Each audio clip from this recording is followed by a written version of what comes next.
So I'm busy in the kitchen today. I got a lot of stuff over the weekend.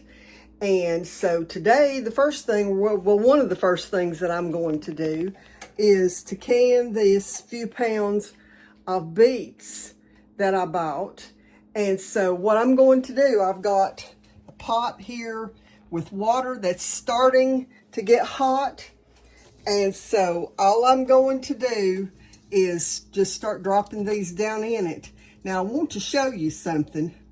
These have had the tops, the greens cut from them. When I was a kid and we were doing beets, my daddy always said, don't cut the greens from the beet tops. He said, take your hands and just wring the greens off of those beets. And the reason he said for that was that it would keep the beet juice from bleeding out into the water. It seals up the end of the greens from the actual beet, the root. And he said it would keep those beets bright red. And I can remember the beets, and of course, when I'm growing them, that's the way I still do. But I can remember our beets just being the darkest red. And he said that was why. So anyway, as I get to the next stage of this, I'll bring you back and show you what's next. I'm going to keep these beets in this water at probably about 15 minutes. I'm not trying to get them done.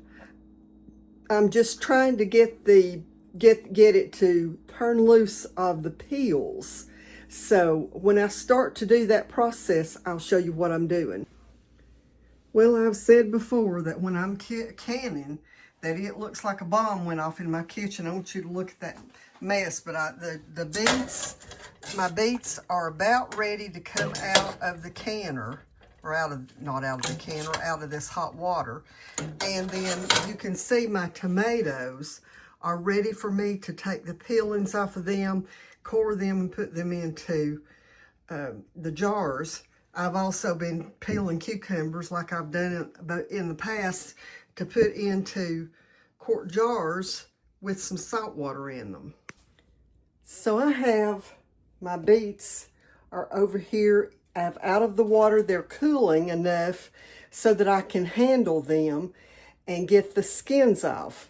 And so while that is happening, I am going to mix up the mixture that goes in. Let me turn my light on here so you can see what I'm doing. I'll mix up the mixture here to show you what I put into it. Now what I have here, and that doesn't, yeah it does. I've got 2 cups of water. And then this is actually vinegar. I was working with my vinegar jug the other day, and I actually lost the lid. Did find it when I was cleaning up my kitchen, but at that moment I couldn't find it, so I just poured it in a quart jar. But anyway, I'm adding, and I did not get 2 cups. Okay, so now 2 cups of water, 2 cups of vinegar, and then let me grab me a measuring cup because I'm going to add 2 cups of sugar. Now what I've got here, this is raw sugar that I'm using. You can use whatever sugar you have on hand, but this is what I prefer. So I'm going to add 2 cups of sugar, and then I'm going to bring this to a boil because I want, this looks like brown sugar, but it's actually unbleached sugar. Okay, so I'm going to bring that to a boil so that it will melt that sugar. And then I can have that ready to pour over my beets. And I will pour that over the beets just before they go into the canner. The beets will still be somewhat warm when I pour them into the canner. Let me see if they're still a little bit hot. But anyway, I'm going to get this to a boil, and then I'll bring you back for the finished the way I finish these off and get them into the canner. While I'm running the water into my canner, I wanted to tell you I was using white vinegar. Just regular white distilled vinegar there. But if you've got apple cider vinegar, you could use that also. It's whatever vinegar you want to use with it. Okay, so I'm going to start and see if I can do this. You'll notice I've got on kitchen gloves. This is such a messy thing to do, and so I am going to try to use my gloves with it. And let's see if these, oh yeah, they will. See how I'm just squeezing a little bit and the skins just slide off? And that's what you want. They should get to that point after you've boiled these for about 15, sometimes 20 minutes. It depends on the beets. But anyways, you can see that the skins are just, when you press down on them, the skins are just sliding off. So, and that's the finished product. I'll drop them over here. And all I'm doing really is just cutting these ends off just a little bit. And, you know, just kind of go under them a little. That one I didn't get under the actual root part of it. And you have to do that in order to get those skins to slide off. But this is the easiest way to peel beets that I've ever tried. And unless you want your hands to be purple for several days, I know there's probably some ways that you can get that off. But to me, this is the easiest thing to do, is just to cover your hands. And that way you don't have to worry about trying to get that purple out from under your nails and all of that. So, because this purple, I mean, sometimes it'll shoot. And I have had purple on the walls and the cabinets and everything else. And like I've told y'all many times, canning is a dirty job. But it's also the best as far as trying to get the right, you know, the right things on the shelf without all of the additives and the mess that goes into it. If you buy your stuff pre-canned in the grocery store, it is a mess. Okay, so got that one done. I don't have a whole lot of beets to do. I just bought a few because I wanted to show you all. Beets are just coming in a lot of places in the country right now. I already had quite a few on the shelf, so I didn't really need a whole lot this year. That's why I'm just doing a small amount, because I would normally do these, you know, like several quarts of beets because we love them. But since I already had so many on the shelf, I decided I would just get a few pounds and do them, you know, so that you would see how to do them, you know, what process to go through. But anyway, I'm going to finish up the peeling of these, and my water is just getting hot or my mixture to pour over these. And so when I get ready to start putting them into the jars, then I will bring you back and show you what I do before I put them into the canner. Now I'm going to try to find a place that I can. So I've got all the beets peeled, and there's something I should have pointed out to you, and I'll do that here. If you look closely at the beets, you can see that they're real shiny. And if you look back in the video, you'll see that before I peeled them, that peel on them is really dull. So as you're peeling them, if you just kind of roll them around and look at them, you'll know if you've left any peel on them. And the other thing I wanted to show you, and this is bad, but I told you that I've had beet juice to go everywhere. Well, look at my wall. I mean, on the front of my stove, I mean, it shoots out everywhere. So just be prepared, because it can go in your face and on your clothes and everywhere. So anyways, my mixture is just about ready to pour over these, and so I'm going to go ahead and start getting them in the jars. I did take off the gloves that I was using, and I've got more gloves to put on because I did not want those little bitty bits of the peel to go down my drain. You'll also see back there my scrap bowl. I do need a slop bucket, don't I? So anyway, I'm going to get started here with these, and set this over here beside and get my jars over here, and I will come right back. Okay, so this is all I do. If they're too large, dropping that one, they're a little bit slick. Okay, so if they're too large, all I'm going to do is just cut it in half and drop it in the jar. And these are really not too large. Most of them are not. But if they're a little wide, I will still drop them in the jar, and like that. And I want to leave plenty of room to get my liquid on top of them. So there's a good one, small one, and there's a good small one. You see that one's quite a bit larger. So I'll put it in and cut it in half. Let's get another one. And I'm literally, I think, only going to have 5 or 6 jars of these. But anyway, I still wanted y'all to see the process of this. There's one. You can see right there how dull that is. That is peel that I have missed.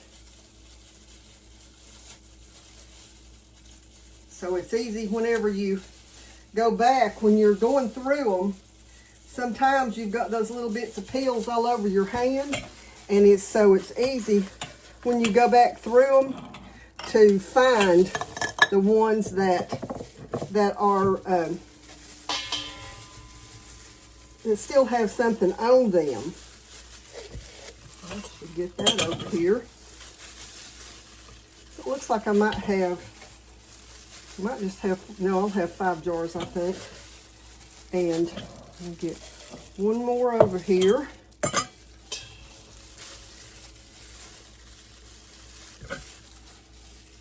Yeah, see, there's another one that has the dull. And see, all I'm doing is just running my fingernail against it, and it comes right off. So let me flip that around, make sure I got it all. If you don't, these peels literally have been, they've been boiled. And so, it would not hurt the beets at all. Okay, so I am ending up with 5 jars. And so now, all I have to do, first thing I'm going to do is get a paper towel and wet it and clean the tops. Get that off of there. I've got beet juice everywhere. So it's going to take me a while to clean up my kitchen. Look at that. So we'll clean that real well and get them ready to pour the liquid into them. And I could have waited until afterwards to do that, but I want to wash my canning funnel and make sure that it doesn't have anything on it. And that way it'll be easy to pour it in. You just rinse it off.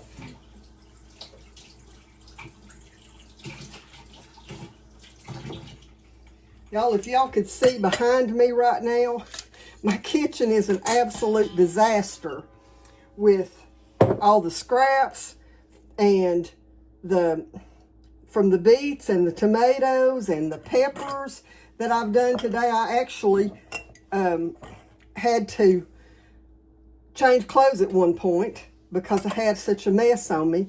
But anyway, I'm going to get this over here, and y'all can see that the pot has been boiling. It's really hot. I believe you can see that. Yeah, you can see the steam coming off of it, I believe. But anyway, all I'm going to do is just pour. It's going to take probably just a bit over a cup to go into each jar. And hopefully I've got enough made to do them all, and then get them into the canner. So I'm not even getting a full cup each time that I'm running into it. So anyway, these will go into the canner. They're going to process, I believe it's 30 minutes. I will put a note on the video to verify that. I can so many different things that it's about impossible for me to remember every single thing that I can and every single processing time. So this one doesn't have near as many beets in it as the other ones did, but that's okay. Get this over here and put a little bit of the mixture in it. See if I'm going to have enough or if I'm going to have to mix some more. I believe I have plenty enough. Oh yeah. Yeah, I will. I'm just going to have to add some more to that one. Oh, and I see one more over there that I've got to add some to. That one needs just a bit more. And I believe that other one back there needs a bit more. Yep. Okay, so I've got those all filled now up to the rims, and all I have to do, I've got my lids sitting here that have been cleaned, and you don't have to put your lids into boiling water anymore. Just some, wash them good with some good soapy water so that they'll be good and clean. And then all you have to do is just, put them aside. And I've got one. Hold on just a second.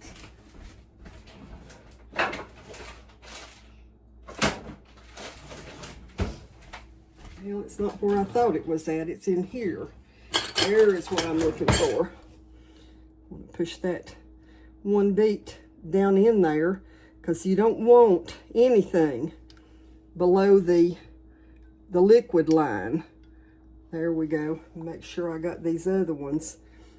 I don't think there'll be any bubbles in these because the beets are not tight together, but I will wipe the rims again just to make sure, and then get the rings on them and get them into my canner, which is already hot, because this liquid is very hot. And I've messed that camera up so that, this liquid's very hot. Well, might help if I had a lid on there, mightn't it?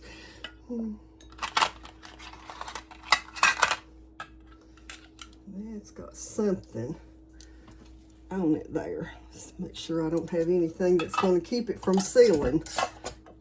Okay, so get these on there and get them finger tight. And so I'll show you what they look like when they come out of the canner. Okay, so you can see here my finished product on my beets. They're cooling, and I also added a little jar of water to the canner because that gives me a little bit of sterile water on the shelf. We never know when we might need some sterile water if our water's not on.